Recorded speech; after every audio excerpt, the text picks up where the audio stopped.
E aí, concurseiros, tudo bom com vocês? Espero que sim. Meu nome é Thiago, sou professor de matemática. Eu vou gravar umas aulas a pedido de alguns amigos sobre raciocínio lógico, tá? Para concursos. Aqui a gente está vendo para concurso da MC de Fortaleza, porém, o conteúdo de raciocínio lógico, grande parte dele, é comum para vários concursos, certo? A gente vai ver isso ao decorrer das aulas, quando a gente estiver fazendo exercício, a gente vai ver que questões de todo tipo de banca sempre vai cair o raciocínio lógico a partir da noção de lógica, tabela verdade, conectivo, né? E aí a gente vai poder contemplar todos os concurseiros, independente de qual concurso você vai fazer, certo? E antes de começar, eu queria frisar um ponto. Pode até gerar polêmica, né? Mas o que eu vou falar aqui é verdade, certo?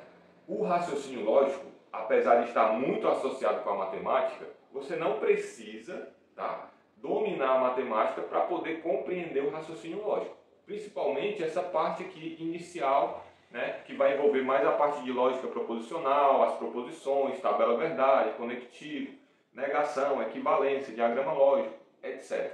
Existe sim conhecimento matemático do raciocínio lógico? Existe, né? A parte de probabilidade, análise combinatória, que cai em alguns concursos, né? Porém, nesse concurso aqui e em muitos outros, é mais utilizada a parte inicial da lógica, a parte de lógica proposicional, conhecer o que é proposição. E a aula de hoje vai falar sobre isso, tá? A gente vai focar primeiro na definição de proposição, para depois a gente ir construindo o nosso conhecimento junto. Tá bom? Então, para começar, eu vou pedir para que você bata um print, né, da sua tela e copie o que está aqui na lousa no seu caderno e a gente vai começar a aula. Vamos para a aula?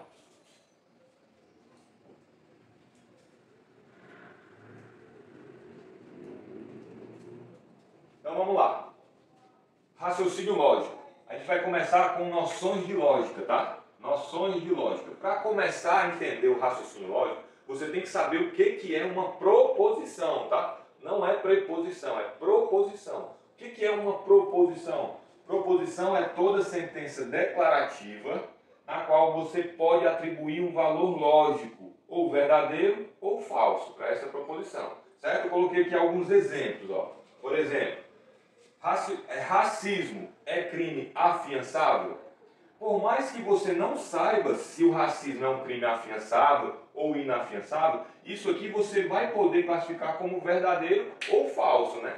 Então, por exemplo, racismo é um crime inafiançável, mas digamos que eu não saiba. Porém, você pode dar um valor lógico para essa proposição, para essa sentença. Se eu posso dar um valor lógico para essa sentença, né? No caso aqui o valor lógico é falso, né? Que eu creio que é inafiançável. Então, como eu posso atribuir um valor lógico, logo, eu estou trabalhando com uma sentença declarativa proposicional. Ela é uma proposição, certo? O ano tem 12 meses. O segundo exemplo, o ano tem 12 meses. Eu posso classificar essa sentença como verdadeiro ou falso? Posso, né? Eu posso classificar como verdadeiro porque o ano realmente tem 12 meses. Mesmo que você não soubesse a resposta do valor lógico de ser verdadeiro ou falso, você pode atribuir um valor lógico para ela. Se você pode atribuir um valor lógico para a sentença, então a gente está tratando de uma proposição. Terceiro exemplo diz assim, ó, quantos anos você tem? Observe que aqui eu tenho uma interrogação, tenho uma pergunta. Se a pessoa está perguntando quantos anos eu tenho, eu não posso responder como verdadeiro ou falso. Posso responder como verdadeiro? Quantos anos você tem? Verdade. Falso? Não. Não posso. Então aqui nessa sentença eu não posso atribuir um valor lógico a ela. Logo, essa sentença não é proposição, tá? Essa sentença não trata de uma proposição. No quarto exemplo eu tenho um símbolo matemático, isso aqui também é importante, ó. Na parte de lógica, na introdução, a gente vai trabalhar muito com proposições, né, de forma gramatical. Porém, é importante você conhecer símbolos matemáticos. Aí mais na frente, no decorrer das aulas, a gente vai trazer a matemática para o raciocínio lógico, para que a gente possa entender o que quer dizer cada símbolo. Porque tem gente aqui, por exemplo, que não sabe classificar esse símbolo como maior ou como menor. Então aí acaba sem conseguir desenvolver bem a parte de lógica na parte de raciocínio lógico matemático, tá? Mas aqui está dizendo que o 5 é maior que 7. É verdadeiro? 5 é maior que 7? Não, é falso. Aí muita gente pensa que por ser falso não é proposição. Está enganado. Só em eu poder atribuir o valor de verdadeiro ou falso já caracteriza a proposição. Então, apesar disso aqui ser falso, é uma proposição. No exemplo 5, eu tenho assim, ó, x mais 3 igual a 8. x mais 3 igual a 8. Eu posso dizer que isso é verdadeiro? Eu posso dizer que isso é falso? Não, não tem como eu classificar essa sentença como verdadeira ou falsa. Por quê? Porque eu não tenho o valor de x. Se eu não tenho o valor de x, não tem como eu dizer se essa sentença é verdadeira ou falsa. Então, isso aqui não é proposição, tá? Não é proposição. Certo? A gente vai entender que isso aqui é uma chamada sentença aberta, na qual eu preciso de um valor para o x, um valor para a incógnita, para poder eu classificar como verdadeiro ou falso. Se eu dissesse assim, ó, x mais 3 é igual a 8, quando x é igual a 1, aí ele está atribuindo o valor do x. Então, nesse caso, seria uma proposição falsa, né? Seria uma proposição com um valor lógico falso, né? Porque para x mais 3 ser igual a 8, o valor de x teria que ser 5. Como ele não te deu o valor do x, então você não pode classificar isso aqui como proposição. Não pode. É uma sentença aberta, certo? No último exemplo, tem um aqui, que belo dia. Uma sentença exclamativa. Não tem como eu classificar isso como verdadeiro ou falso, é uma exclamação, né? Então, eu não classifico isso aqui como proposição, isso aqui não é proposição.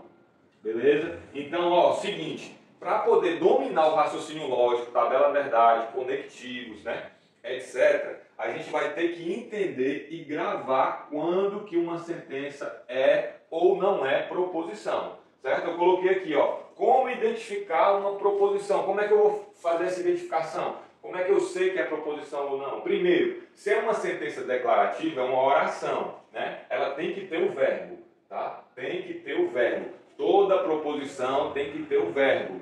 Isso não quer dizer que a sentença que tenha, desculpa, isso não quer dizer que a sentença que tenha verbo seja uma proposição. Não, mas toda proposição, o verbo vai ter que aparecer lá. Certo? Se você não identificar o verbo, então não é proposição. Esse é o primeiro ponto que eu consigo identificar uma proposição. E o segundo, deve-se atribuir um valor lógico verdadeiro ou falso. Se você puder classificar como verdadeiro ou falso a sentença, então também trata-se de uma proposição. Essas são as duas formas de identificar a proposição. Agora, isso aqui é importante, ó, porque se você souber quando não é proposição, você já vai ganhar muito tempo na sua prova, muito tempo, porque você vai bater o olho e já vai dizer, isso aqui não é proposição. Quando é que não é proposição? Essas três aqui são muito fáceis de a gente gravar.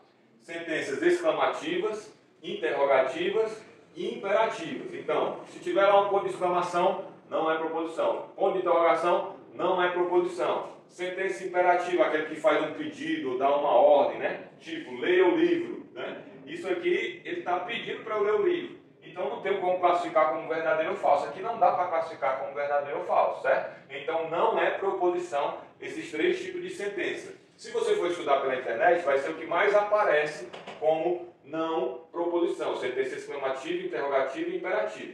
Porém, tem a opinativa também, que não é proposição, e que alguns sites de raciocínio lógico, né, alguns blogs, eles esquecem de colocar que sentença opinativa não é proposição, quando eu dou uma opinião, né?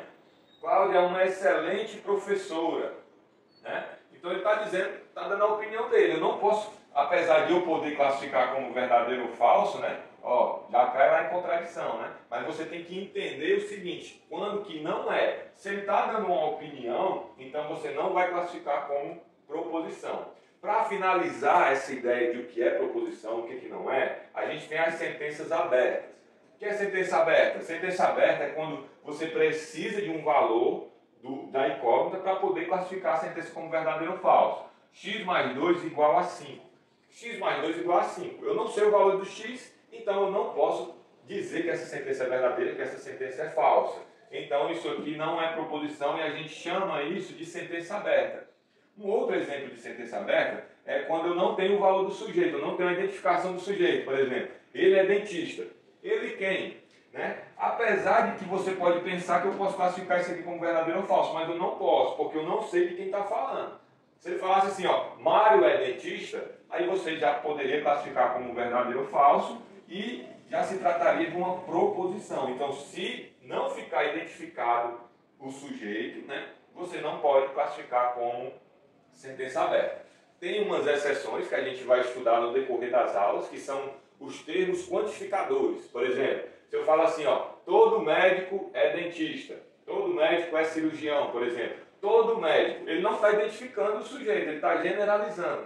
Então, quando a gente tratar de termos quantificadores, todo, algum, nenhum, pelo menos um, quando falar de termos quantificadores que a gente vai estudar no decorrer das aulas, a gente vai ver que esses termos quantificadores transformam sentença aberta em proposição, certo? Então, mas não se assusta, não vai pensar que é difícil, não é difícil, tá? É complicado? É complicadinho, né? Mas se você tiver disciplina, tiver dedicação e estudar um passo a passo, você vai ver que você vai conseguir trabalhar com raciocínio lógico de forma simples e eficiente.